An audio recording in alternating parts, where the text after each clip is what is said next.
Welcome back. Time for another episode of WVU Marketing Communications Today, coming to you from the good folks at West Virginia University. It's the only show that sits squarely at the intersection of data-driven decision-making and modern marketing practices. And for some strange reason, our guest host today, she must be delirious because she's all excited here today. Everybody else has got gloomy here in Southern California, but you're ready to have a happy conversation here. You know, it's been gloomy in Chicago for so long, and we're just getting used to it. So it's just the norm. It's the new norm, gloomy, rainy, but you know what they say, spring showers bring May flowers, and tomorrow is going to be May, so. There you go. It's all going to pop up here. Well, I'm hoping, obviously we're doing this at the end of April in 2020. For those listening later, we're hoping, sticking our heads out of the rabbit hole, starting to look around, hope there's some hope that we might reopen and get back to business here. I don't know what it's like in Chicago, but we're hopeful here on the West Coast. Well, I think we are hopeful everywhere. In the meantime, we are Zooming, we are podcasting, and we're learning all kinds of new things, including data marketing. Yeah, exactly. Well, I hope you're going to throw a spell over us and make us all happy today. Who'd you bring and what are you going to talk about? I'm excited to have with us Jeff Hertrick today. And Jeff is Director of Digital Video Operations at National Geographic Partners, which is now a Walt Disney company. Very interesting guest for me since, I'm kind of like that data geeky person. So I'm intrigued by video production. And, of course, National Geographic, I've been watching a lot of it. And a lot of that channel, especially with us being home, it's a great content channel for us. Jeff's been over 30 years of award-winning video production, including 19 years at National Geographic, under 21st Century Fox, and for the past year under Walt Disney. He's responsible not only for video production for National Geographic News and the magazine Digital Publishing that appears on the website, but also YouTube and reversioned on a bunch of other platforms. He is in the Washington, D.C. area. He's also an elected board of directors for Federal Credit Union, which is a really interesting combo, video editing, financial services. He's an adjunct lecturer at Medill School of Journalism and is a mountaineer. We got more wonderful mountaineers.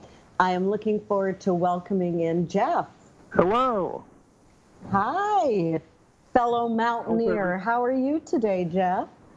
I'm doing okay. Yes, it is rainy and gloomy here. I'm actually in the eastern panhandle where I have a home, about 70 miles from Washington, D.C. This is a great place to be quarantined and working from home and doing the Zooms. It's a blast. It sure is. It's a wonderful way to just be as productive as possible. We appreciate you taking the time to spend with us. This is really interesting. Our title is Trends in Digital Media and how a 132-year-old brand stays relevant. And if I can just kind of share a little bit about, National Geographic, which people may or may not know, founded in 1888 when its magazine editor first introduced photographs in a monthly publication. But today, National Geographic is the #1 media brand in followers on Instagram. I was fascinated by that, something maybe a lot of people know, but I did not.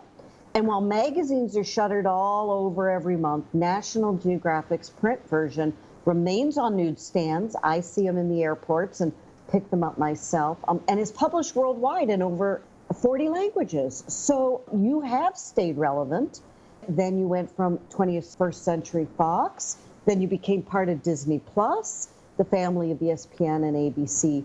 And so you really have been able as a brand to evolve in very interesting ways.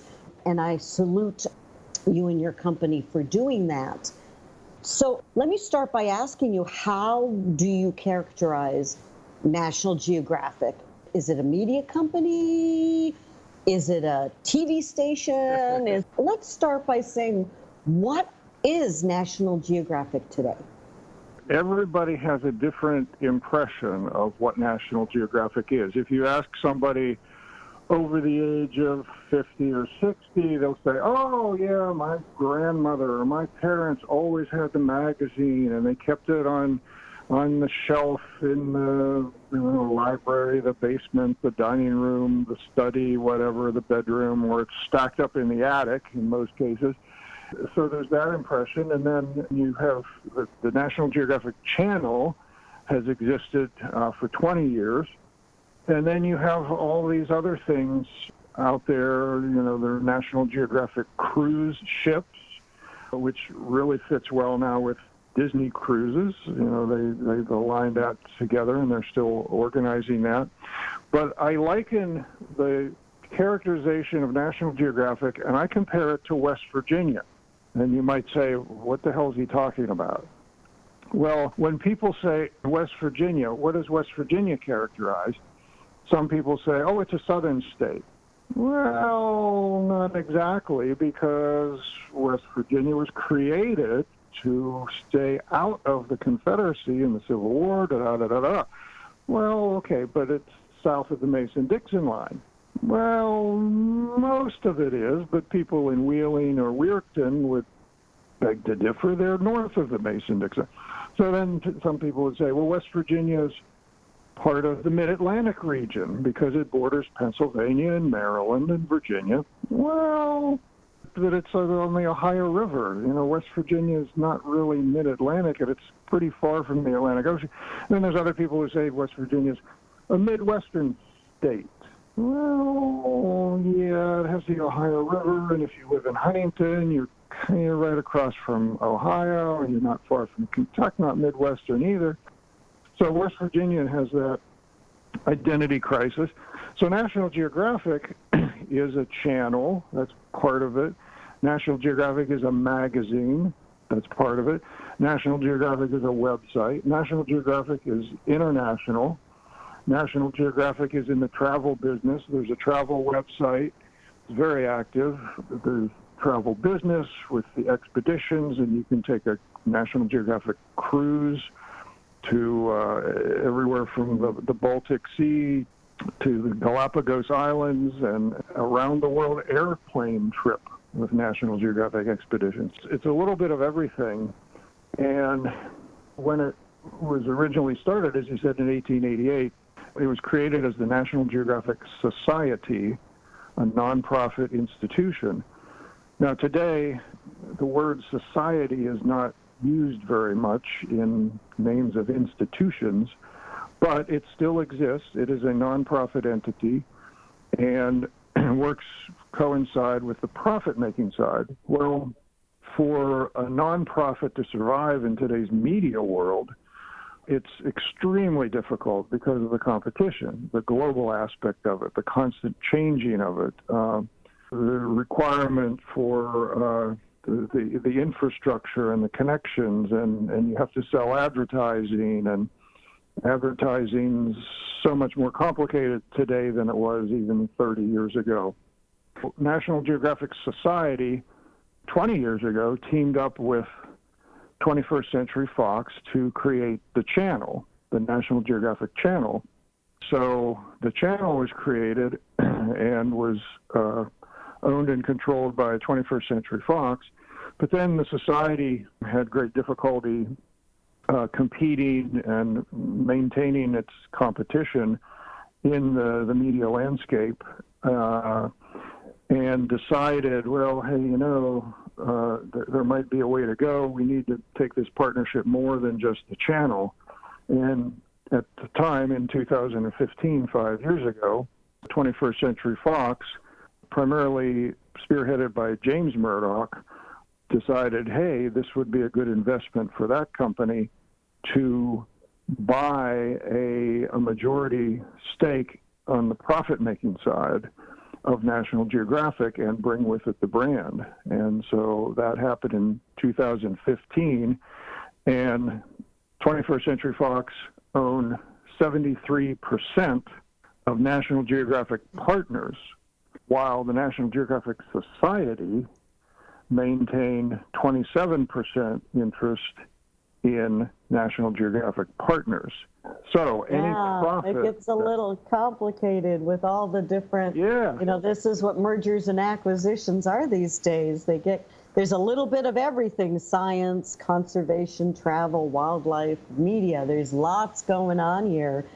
I want to ask you, Jeff, first of all, how are you coping today in our day and age of COVID? I hope you're well and everything's good for you and your family. Yeah, it's complicated. It's at times scary. Yeah. It is for everybody. And if you know people in the healthcare industry, the tough time they're going through.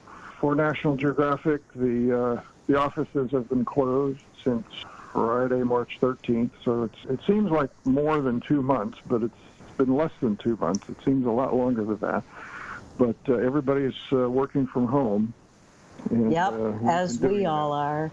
I've been sitting in a lot of conversations with nonprofits and with organizations that are adjusting to what we're calling the new normal.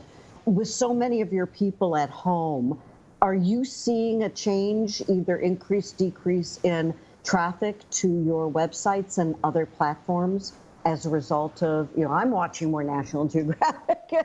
What are you seeing? Yes, very definitely. There's a couple of places where it's significant. The traffic is up overall for the National Geographic website. The channel ratings are doing very good, although I don't see those ratings, but I know they are up significantly. And presence of National Geographic Now on Disney Plus has increased and given greater exposure to National Geographic programming. And we just had an all-hands meeting with President Gary Nell, and he pointed out that the Jane Goodall documentary, Jane Goodall, The Hope, which aired on the National Geographic Channel, of its non-linear views, 94% of those views were on Disney Plus, which just shows the significance of the National Geographic brand now being part of Disney. But the other areas where traffic is up significantly is on I hadn't even mentioned this, National Geographic Kids, which is another side of the business. And that traffic to the National Geographic Kids site, with parents now being teachers at home, the kids are all at home, the traffic is up month over month almost 300%, which is pretty significant. That's great. I'm glad it's National Geographic Kids and not, housewives of, greater Chicago that we're spending our time on. I want to ask you for clarification on a cool new term I just heard, and maybe some of our audience did too. Non-linear views. What are non-linear views as a metric? Linear is television as we have known it for decades. You turn on the TV and you have cable or whatever. That's a linear view. The non-linear view is Apple TV, your box on top of the TV, wherever is coming from, Roku, subscription services, Netflix, Disney Plus, Amazon Prime. That's all non-linear. Got it. Thank you for sharing that. I know that Paul's going to want to take us to a break. When we come back from our quick break, we'll get into some data questions, but I sure would like a short question on what's the most interesting place or topic that you did some video for National Geographic. Sure would like to hear a short little story from you too. So Paul, I'm going to hand it back to you. Fascinating stuff here. We're just going to tell you a couple quick stories here to catch your breath and anticipate where he's going to take us in the next round here. We want to remind you that WVU's Integrate Conference has moved online. Makes sense? Marketing communications experts from a variety of industries are exploring how and what to say during this unprecedented global pandemic. You can view the schedule, tune in live, virtual sessions at integrate.wvu.edu. Don't miss the Integrate Conference this year. It's online and you can be there too. Integrate.wvu.edu. And did you know that West Virginia's new Digital Marketing Communications Master's Degree program, it's fully online and can be completed in just 1 year. With built-in certifications from platforms like Google and Facebook, the program gives you both the strategy, knowledge, and skills to reach audiences on today's emerging media like we're talking about here today. Can't just rely on one channel. It's a multi-channel world here with non-linear views, as we just learned here. Learn more at marketingcommunications.wvu.edu. Marketing Communications at West Virginia University. You have got to have one of the coolest jobs in the world, your guest here, and I can't wait to hear where he's gone in search of the next story for National Geographic here. Yes, Jeff, please share. Okay. Well, people always say when they find out you work for National Geographic, they say, "Oh, do you get to travel a lot?" Well, I'm the guy who sits in the office and took in the video from other folks who went out there and trudged through the mud and got bitten by the mosquitoes and whatever. But I have done some traveling and have done some interesting things and worked with some interesting people. One that stands out in my mind that is still fascinating that I did many, many years ago, but there's still studies done. It's a little bird that migrates. And we were on a story initially to, it wasn't far from here, the Delaware Bay. In the month of May, there's a lot of activity in the water in the Delaware Bay, and you might have heard of horseshoe crabs. Yes. And the horseshoe crabs wash up on shore. They're ugly. They look like helmets. And you go along the beach of mainly the Delaware Bay, along the coast of New Jersey and Delaware and Maryland especially, but horseshoe crabs are all over the world.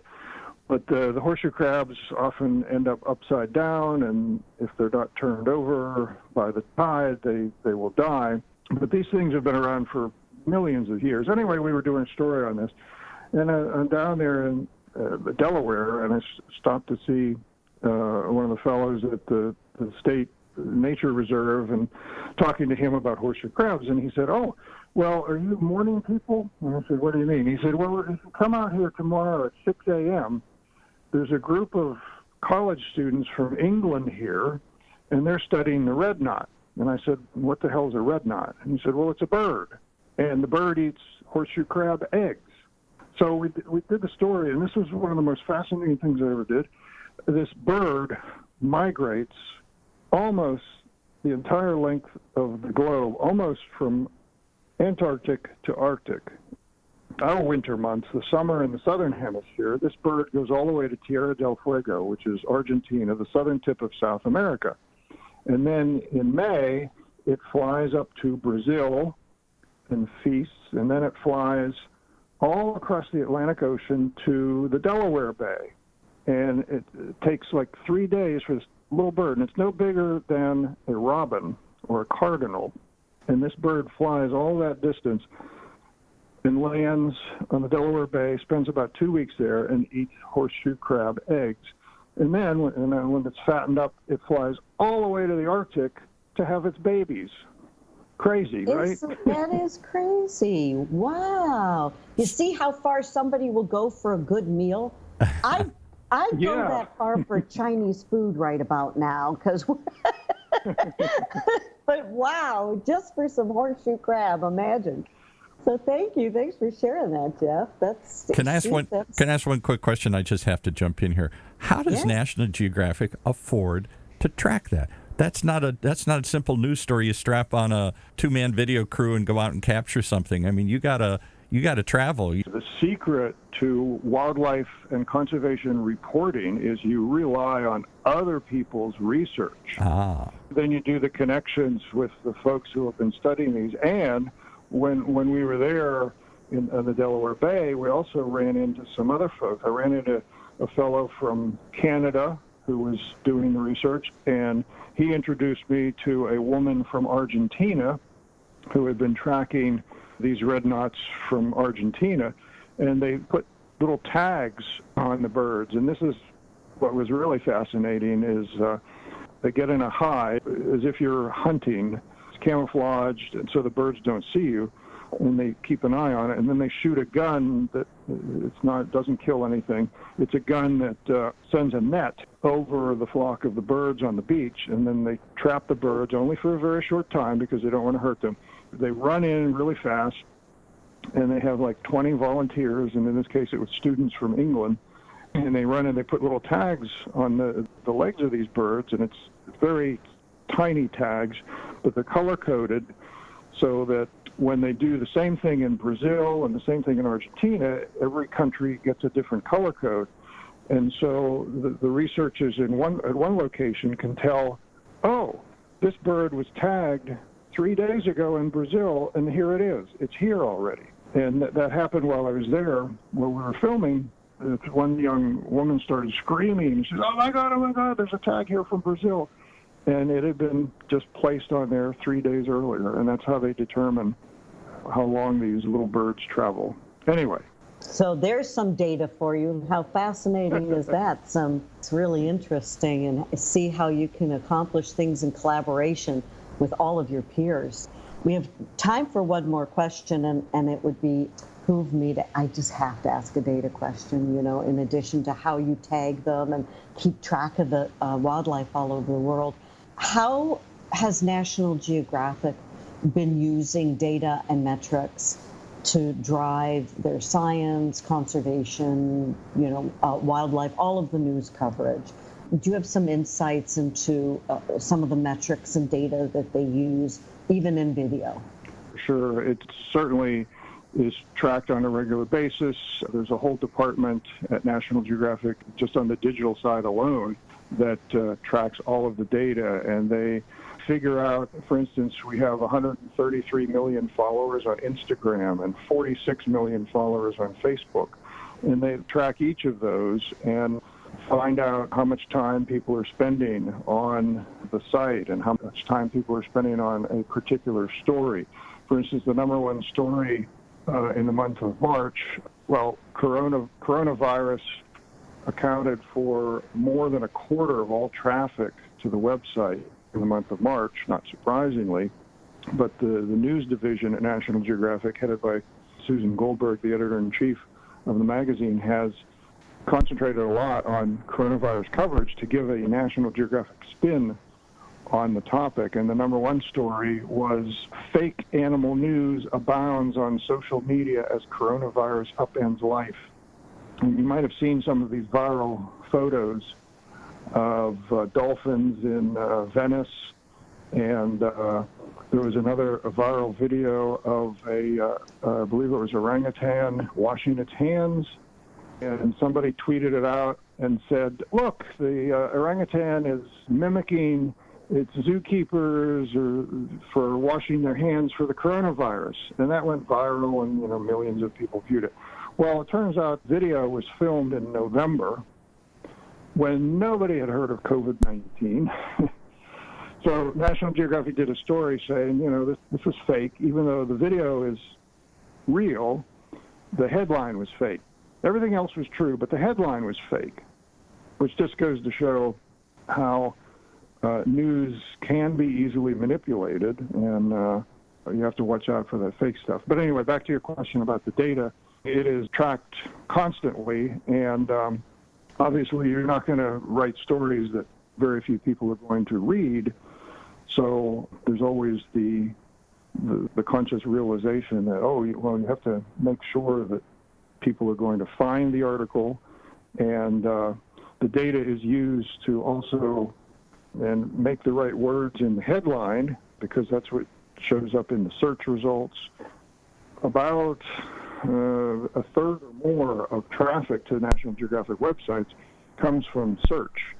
That always has to be taken into consideration, and the data is absolutely critical to know what are people searching for. Well, if you're writing a story, coronavirus is too obvious, but say you're writing a story about orangutans, you have to make sure that the right words are in the headline so that people will find it.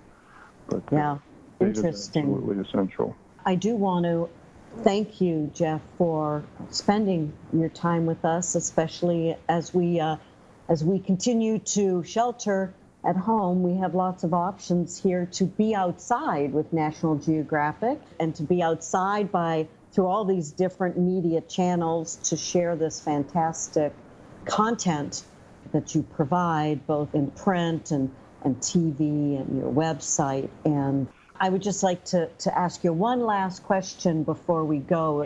Sure. And that would be, if you had a crystal ball, which none of us do, but having seen the evolution now with Disney Plus, what are some trends or a trend that you're seeing in media that we may want to keep an eye out for that's coming this year? Well, gosh, the change is always constant. That's the one thing that everybody can predict. There will be change. I think just through this coronavirus experience, we are going to have far more people working from home on a regular basis going forward. The days of 90% of the office people trudging into the office every day, I think that we may never see that again. I think people are going to be working from home far more. And what that means, too, is more and more people going to the websites, going to the platforms, using their personal devices or Apple TV or Amazon Prime or Netflix to view everything. And everything is going to be changed more than I think even the experts realize. Right.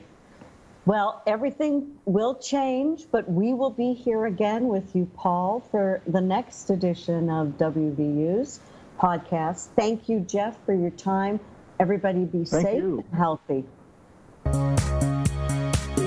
You've been listening to WVU Marketing Communications Today, brought to you live from West Virginia University, a bi-weekly program that sits at the intersection of data-driven decision-making and marketing practice, only on the Funnel Radio Network, for at-work listeners like you.